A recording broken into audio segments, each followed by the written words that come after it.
Hi ವೀಕ್ಷಕರೇ, ಎಲ್ಲರಿಗೂ ನಮಸ್ಕಾರ. ನಾನಿವತ್ತು ಮಾರ್ಕೆಟಿಗೆ ಹೋಗಿದ್ದೆ. ಬೊಳ್ಳೆಂಜರು ಮೀನು ತಂದೆ. ಮನೆಗೆ ಬರುವಾಗ ಬೆಕ್ಕಿನ ಮರಿಗಳು ಕಾಯ್ತಾ ಇದ್ದವು. ಅದಕ್ಕೆ ಬಂದ ತಕ್ಷಣ ಒಂದು ಮೀನು ಕೊಟ್ಟೆ. ನಂತರ ನಾನು ಕಟ್ ಮಾಡಲು ಸ್ಟಾರ್ಟ್ ಮಾಡಿದೆ. ಮಾಡುವಾಗ ಕೂಡ ಬೆಕ್ಕುಗಳು ಜೊತೆಯಲ್ಲೇ ಇರ್ತವೆ. ಬನ್ ಕ್ಲೀನ್ ಮಾಡ್ತಾ ಇದ್ದಾನೆ. ಇವನ ಹೆಸರು ಗುಂಡು ಅಂತ.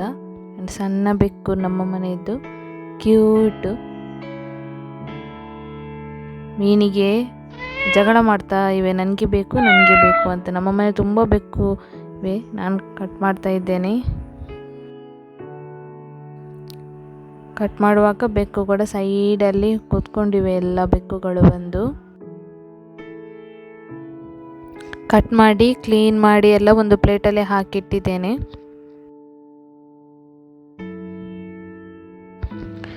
ನೋಡಿ, ಬೆಕ್ಕುಗಳೆಲ್ಲ ತಿಂತಾ ಇವೆ. ನಾನು ಹಾಕಿದ್ದೇನೆ ಸ್ವಲ್ಪ ಸ್ವಲ್ಪನೇ ಅಂತ ಹೇಳಿ.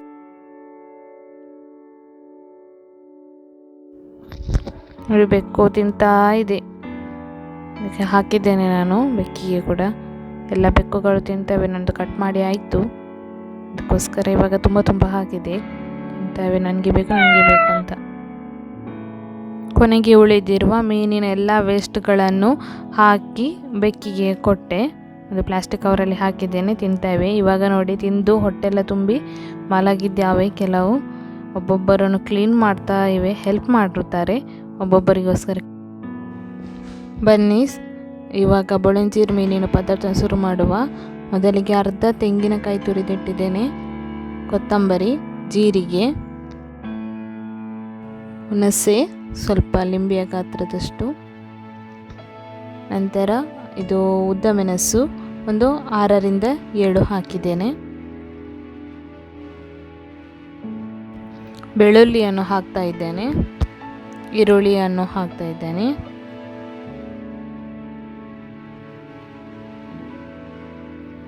ಇವಾಗ ಸ್ವಲ್ಪ ಹಳದಿ ಹುಡಿ, ಅರಸಿನ ಹುಡಿಯನ್ನು ಹಾಕಿದೆ. ಇವಾಗ ಮುಚ್ಚಿ ಗ್ರೈಂಡ್ ಮಾಡಬೇಕು. ಇದು ಸರಿಯಾಗಿ ಗ್ರೈಂಡ್ ಆಗಬೇಕು. ನೋಡಿ, ಅರ್ಧ ಆಗಿದೆ. ನಾನು ನೀರು ಹಾಕಿ ವಾಪಸ್ ಗ್ರೈಂಡ್ ಮಾಡ್ತಾ ಇದ್ದೇನೆ. ನೋಡಿ, ಗ್ರೈಂಡ್ ಆಗಿದೆ ಆಲ್ಮೋಸ್ಟ್. ಇದು ಸರಿಯಾಗಿ ಗ್ರೈಂಡ್ ಆಯಿತು. ಇನ್ನು ಒಂದು ಬಾಣಲೆಯನ್ನು ಬಿಸಿ ಮಾಡಿ ಫಸ್ಟಿಗೆ ಗ್ರೈಂಡ್ ಮಾಡಿದ ಮಸಾಲೆಯನ್ನು ಹಾಕಿದ್ದೇನೆ. ಉಪ್ಪು ಹಾಕಿದೆ.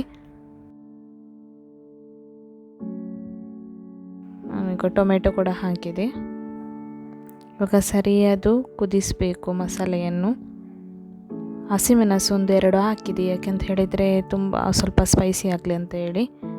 ನೋಡಿ, ಕ್ಲೀನ್ ಮಾಡಿ ಕಟ್ ಮಾಡಿ ಎಲ್ಲ ಇಟ್ಟಿದ್ದೇನೆ. ಇದನ್ನು ಕನ್ನಡದಲ್ಲಿ ಬೊಳ್ಳೆಂಜೀರು ಮೀನು ಅಂತ ಹೇಳ್ತಾರೆ. ಇಂಗ್ಲೀಷ್ನಲ್ಲಿ ಸಿಲ್ವರ್ ಫಿಶ್ ಅಂತ ಹೇಳಿ ಕರೆಯುತ್ತಾರೆ. ನೋಡಿ ಯಾವ ಥರ ಕಾಣ್ತಾ ಉಂಟಂತ ಹೇಳಿ. ತುಂಬ ಚೆಂದ ಕಾಣ್ತದಲ್ಲ. ಇವಾಗ ಮಸಾಲೆ ಗ್ಯಾಸ್ನಲ್ಲಿ ಒಲೆಯಲ್ಲಿ ಕುದೀತಾ ಇದೆ. ಇವಾಗ ನಮ್ಮ ಬೆಕ್ಕುಗಳು ಏನು ಮಾಡ್ತೇವೆ ಅಂತ ಹೇಳಿ ನೋಡೋಣ. ಗುಂಡು ಅದರ ಅಮ್ಮನ ಹಾಲು ಕುಡಿತಾ ಇದ್ದಾನೆ. 2 ಬೆಕ್ಕುಗಳು ಮಲಗಿದ್ದಾವೆ.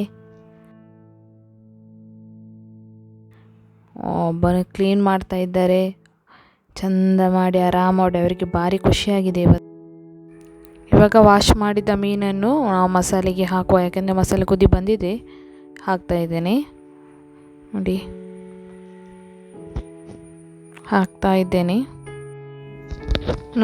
ಹಾಕ್ತಾ ಇದ್ದೇನೆ. ಈ ಪದಾರ್ಥ ಮಾಡಲು ನನ್ನ ಅತ್ತೆ ತುಂಬ ಹೆಲ್ಪ್ ಮಾಡ್ತಾರೆ ನನಗೆ. ಅವರೇ ಎಲ್ಲ ರೆಡಿ ಎಲ್ಲ ಮಾಡಿ ಕೊಡ್ತಾರೆ. ನೋಡಿ, ಮೀನು ಹಾಕಿದ ನಂತರ ತುಂಬ ಜೋರಾಗಿ ಇದು ಮಾಡಬಾರದು. ಸ್ವಲ್ಪ ಮೆಲ್ಲನೆ ಇದು ಮಾಡಬೇಕು. ಯಾಕೆಂದರೆ ಇದು ಮೀನು ಬೇಗ ಇದಾಗ್ತದೆ. ಸೊ ಸ್ವಲ್ಪ ಕುದಿ ಬರಬೇಕು ಮೀನು ಹಾಕಿದ ನಂತರ. ನೋಡಿ, ಕುದಿ ಬರ್ತಾ ಉಂಟು. ಇವಾಗ ನಾನು ಕುದಿ ಬಂದ ನಂತರ ಸ್ವಲ್ಪ ಕೊತ್ತಂಬರಿ ಸೊಪ್ಪನ್ನು ಹಾಕಿದೆ. ಯಾಕೆಂತ ಹೇಳಿದರೆ ತುಂಬ ಟೇಸ್ಟ್ ಆಗ್ತದೆ ಪದಾರ್ಥ, ಅದಕ್ಕೋಸ್ಕರ. ನೋಡಿ, ಕೊತ್ತಂಬರಿ ಸೊಪ್ಪನ್ನು ಹಾಕಿದ್ದೇನೆ. ಸ್ವಲ್ಪ ಕುದೀತಾ ಉಂಟು. ಸಾಧಾರಣ ಆಲ್ರೆಡಿ ಆಯಿತು ಇದು ಪದಾರ್ಥ. ಇವಾಗ ನನಗೆ ಟೇಸ್ಟ್ ಮಾಡಬೇಕು, ಅದಕ್ಕೋಸ್ಕರ ನಾನು ಪ್ಲೇಟಲ್ಲಿ ಹಾಕಿದ್ದೇನೆ. ಪ್ಲೇಟಲ್ಲಿ ಹಾಕಿ ಇವಾಗ ಇದರ ಟೇಸ್ಟ್ ನೋಡುವ ಯಾವ ಥರ ಆಗಿದೆ ಅಂತ ಹೇಳಿ. ಪದಾರ್ಥ ಟೇಸ್ಟ್ ನೋಡಿ ತುಂಬ ಚೆನ್ನಾಗಿ ಬಂದಿದೆ. ತುಂಬ ಖುಷಿಯಾಯಿತು. ತುಂಬ ಟೇಸ್ಟ್ ಆಗಿದೆ ಪದಾರ್ಥ. ನೋಡಿ, ನಿಮಗೆ ಕೂಡ ಅದೇ ಥರ ಅನಿಸ್ಬೋದು ನೋಡುವಾಗಲೇ ತುಂಬ ಟೇಸ್ಟ್ ಆಗಿದೆ ಅಂತ. ಸ್ನೇಹಿತರೆ, ನಿಮಗೆ ಈ ವಿಡಿಯೋ ಇಷ್ಟವಾದರೆ ಸಬ್ಸ್ಕ್ರೈಬ್ ಮಾಡಿ. ಪಕ್ಕದಲ್ಲಿರುವ ಬೆಲ್ ಐಕಾನನ್ನು ಪ್ರೆಸ್ ಮಾಡಿ, ಲೈಕ್ ಮಾಡಿ, ಕಮೆಂಟ್ ಮಾಡಿ, ಶೇರ್ ಮಾಡಿ. ಎಲ್ಲರಿಗೂ ಧನ್ಯವಾದಗಳು.